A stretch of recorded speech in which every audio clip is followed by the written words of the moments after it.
Ok, muy bien. Esta es mi presentación de Platón acerca del diálogo de Catilo. Los puntos a tratar serán los siguientes: contexto histórico, argumento del diálogo, personajes principales y sus roles en el diálogo, los argumentos de Sócrates y de Catilo, los nombres y la conexión con la realidad, la relación entre el lenguaje y el conocimiento y cómo influye en nuestra comprensión de la realidad. Muy bien. Introducción del Catilo, perdón. Muy bien, este diálogo plantea interrogantes que siguen siendo relevantes en la filosofía contemporánea. Lo que lo convierte en un texto temporal, eso quiere decir que es un texto que sigue siendo relevante en la actualidad y posiblemente seguirá siendo relevante en un futuro sin importar en qué época la historia fue escrito. Se plantean la pregunta fundamental que se plantea en este diálogo es acerca de los nombres, si los nombres de las cosas como tal son convenciones humanas, o sea, creaciones de los humanos, o estos nombres revelan o tienen algún tipo de conexión intrínseca con la verdadera naturaleza de la realidad. Ok, a lo largo de esta exposición trataré los argumentos de los personajes principales de este diálogo, los cuales son Sócrates, Hermógenes y Cratilo, y exploraremos las implicaciones filosóficas de sus puntos de vista opuestos sobre el lenguaje y la verdad. Muy bien, argumento del diálogo. Bueno, como dije antes, el diálogo de Cratilo de Platón se centra en un debate filosófico entre estos personajes, ¿no? Sócrates, Hermógenes y Cratilo. Ellos debaten acerca de la naturaleza del lenguaje y la relación que hay entre las palabras y las cosas. Y todo eso se desarrolla a través de una conversación.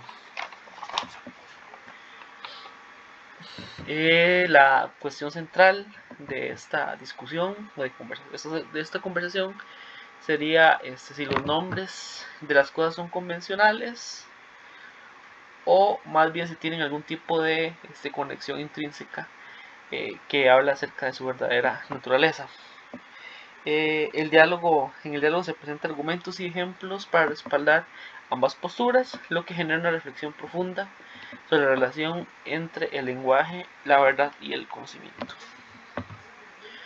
Muy bien, ahora personajes principales y sus roles en el diálogo.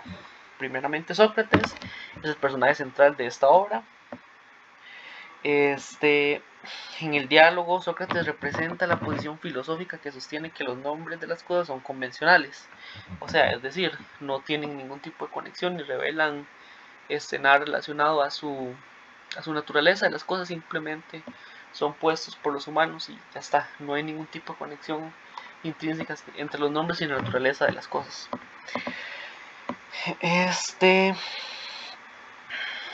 Él argumenta que el significado de las palabras se basa en un acuerdo social y cultural, y el papel que él tiene en este diálogo Sócrates es de refutar los argumentos de Cratilo y de Hermógenes. Ahora, seguiría Cratilo. Cratilo es el personaje que da nombre al diálogo, claramente, y defiende una posición radical opuesta a la de Sócrates. Cratilo cree que los nombres de las cosas son internamente correctos o incorrectos. ¿Okay? Y él sostiene que en el lenguaje es una expresión directa de la realidad y se muestra escéptico acerca de la idea de que el lenguaje es convencional. Muy bien, el tercer personaje sería Hermógenes.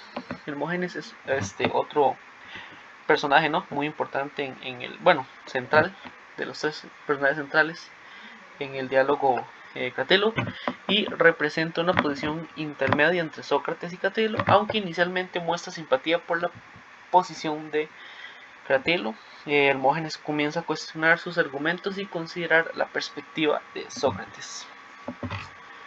Muy bien, los argumentos de Sócrates y de Cratilo. Bien, iniciamos con los argumentos de Sócrates. Aunque no están puestos aquí en la presentación, yo los divido en varios puntos, y cada punto tiene un título. El primer punto sería la convencionalidad del lenguaje.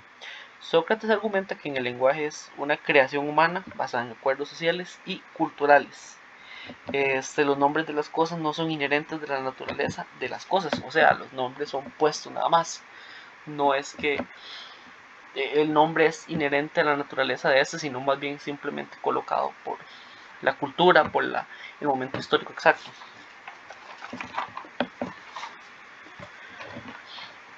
Muy bien, segundo punto sería cambios y variabilidad. Sócrates señala que los nombres de las cosas a menudo cambian con el tiempo y varían de una cultura a otra. Si los nombres fueran inherentemente correctos o incorrectos, esto no sería posible. Claro, aquí está el punto de Sócrates, ¿no? Alguien que tiene un nombre en algún punto específico de la historia puede tener un nombre diferente, ¿verdad? No quiere decir que ya porque en cierto punto de la historia tiene un nombre exacto, avanzando, no sé, 100, 200, 300, 400 años va a tener el mismo nombre. Muy bien, siguiente punto, utilidad del lenguaje. Sócrates enfatiza la utilidad del lenguaje como una herramienta para la comunicación y el entendimiento mutuo. Argumenta que los nombres son útiles precisamente porque son convencionales y pueden adaptarse a las necesidades cambiantes de la sociedad. Ok, ahora seguimos con los argumentos de Cratilo. Primer punto, correspondencia con la verdad. Cratilo cree que los nombres son correctos o incorrectos en función de si reflejan finalmente la verdadera esencia de las cosas. Para Cratilo, las palabras son manifestaciones directas de la verdad y no simples convenciones humanas. Aquí está la contrapuesta, ¿no?, entre el argumento filosófico de Cratilo con el argumento filosófico de Sócrates. Siguiente punto sería la importancia de la pronunciación. Cratilo defiende la idea de que la pronunciación correcta de las palabras es crucial para capturar la verdad y la esencia de las cosas.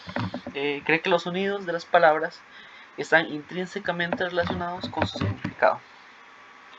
Siguiente punto, rechazo de la convencionalidad. Cratilo critica la convencionalidad del lenguaje argumentando que las palabras no deben ser simplemente invenciones humanas, sino revelaciones de la verdad.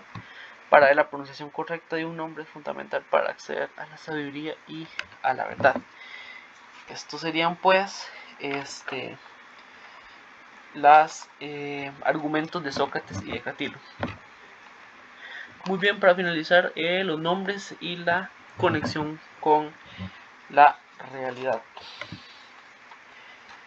Vamos a ver. Vamos a ver las dos perspectivas. Sería la perspectiva convencional, que es la de Sócrates, y la perspectiva inherente, que viene a ser la de Cratilo. La perspectiva de Sócrates, los nombres de las cosas son convencionales, ¿verdad? Lo que significa que son productos de acuerdos sociales y culturales, lo que nombraba antes. Depende de la época, depende de el contexto histórico. Cierta cosa va a tener un nombre y esto puede cambiar según la época, según el contexto histórico, según el punto geográfico en el que esté.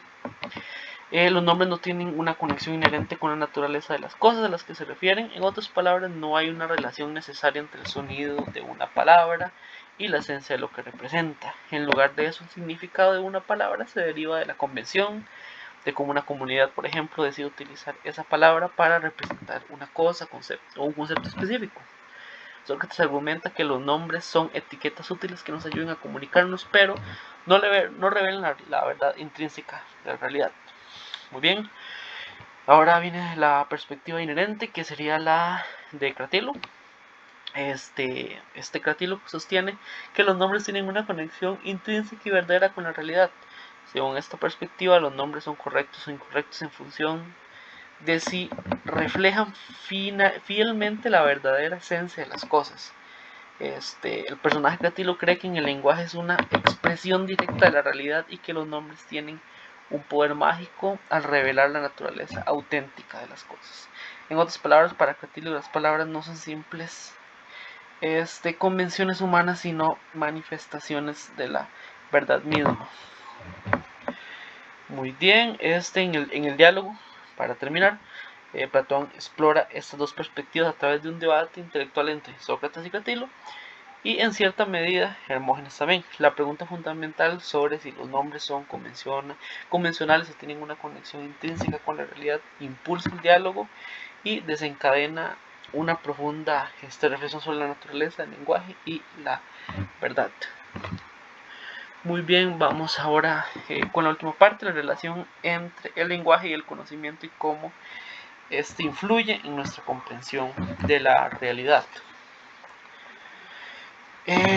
El lenguaje como reflejo de la realidad. Un punto, igual dividí esta parte en 5 puntos. El primero, el lenguaje como reflejo de la realidad. Cretilo defiende la idea de que el lenguaje es un reflejo directo de la realidad según su perspectiva. Los nombres de las cosas son correctos o incorrectos en función de si capturan la verdadera esencia de estas cosas. Esto sugiere que el lenguaje no solo comunica la realidad, sino que también la representa de manera precisa. La pronunciación adecuada de las palabras es crucial para acceder a la verdad y la sabiduría según Cretilo. Ok, vemos un punto acá de Sócrates. Sócrates y la convencionalidad del lenguaje. En contraposición, Sócrates argumenta que el lenguaje, como vimos antes, es convencional y no tiene ningún tipo de conexión intrínseca con la realidad. Sócrates considera que los nombres son meros acuerdos sociales que facilitan la comunicación, pero no necesariamente revelan la verdad de las cosas. Desde su perspectiva, el lenguaje es una herramienta pragmática para la interacción humana. Siguiente punto, influencia del lenguaje en la percepción y el conocimiento. El debate entre Sócrates y Cretilo plantea cuestiones fundamentales sobre el lenguaje que influyen en nuestra comprensión de la realidad. Si aceptamos la perspectiva de Cretilo, el lenguaje se convierte en una especie de ventana hacia la verdad, y la pronunciación correcta de las palabras se convierte en una búsqueda de la perfección en la comunicación de la comprensión del mundo. Siguiente punto, sofística y escepticismo. A lo largo de todo el diálogo se vislumbra la influencia entre las ideas sofistas, que enfatizaban la retórica del poder del lenguaje para persuadir y manipular. Sócrates, en contraposición, plantea una postura más escéptica sobre la capacidad del lenguaje para revelar la verdad. Esta tensión entre la retórica y la búsqueda de la verdad es un tema recurrente en la filosofía griega en general. Para finalizar la presentación, en el diálogo Cretilo, se aborda la relación entre el lenguaje y el conocimiento al cuestionar si el lenguaje es una herramienta que refleja la verdad intrínseca de la realidad o solo es una convención social útil para la comunicación. Este debate filosófico tiene implicaciones profundas para la epistemología, claramente, y la teoría del conocimiento, ya que plantea preguntas sobre cómo el lenguaje influye en nuestra percepción y comprensión del mundo que nos rodea. En la filosofía actual, pues ya vemos que sigue todavía aún ese debate de todo el asunto del lenguaje, ¿no? Sobre todo con Wittgenstein, pero aún sigue siendo este diálogo Cretilo importante y útil en la época actual.